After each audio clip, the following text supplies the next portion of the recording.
Marking the centers of a piece of square stock that I cut out on the bandsaw. Placing the centers on the lathe here.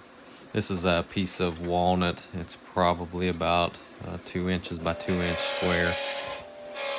And I'm going to get this square stock rounded down before I can start shaping it.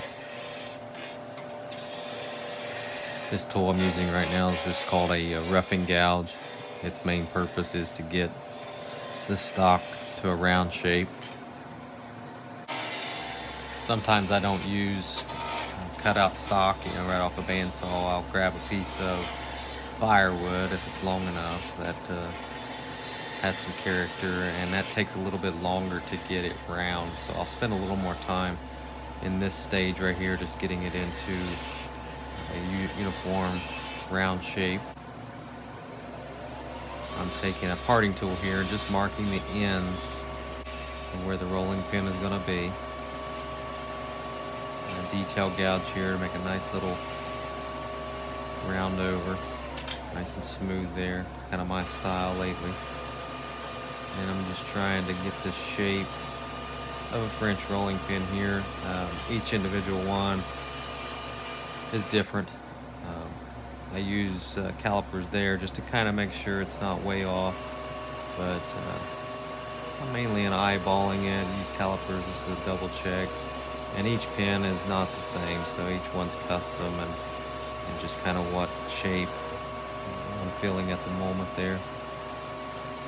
Kind of seeing if there's any bumps here right now at the detail gouge. I'm just trying to make sure everything's nice and flat, straight, and there's no coves or anything on the rolling pin.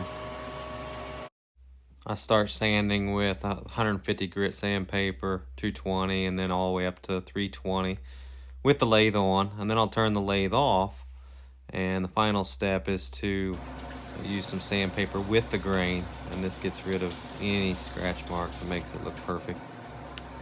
And then I add some water, and what this does is it raises the grain so that and then I'll sand it after this dries, and then the grain won't raise whenever you use it at first. And now I'm adding some beeswax to the rolling pin, and then I'll turn the lathe on here and kind of get it applied really good, and then I turn the lathe up to about 3,000 RPM and really buff that wax in. This is one of the more satisfying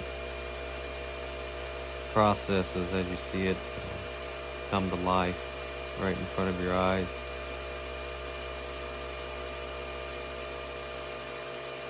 I used to put finish on these, and then I found out people wanted a food safe, just beeswax finish, and this is actually much easier than putting a finish on, so I'm glad someone recommended that.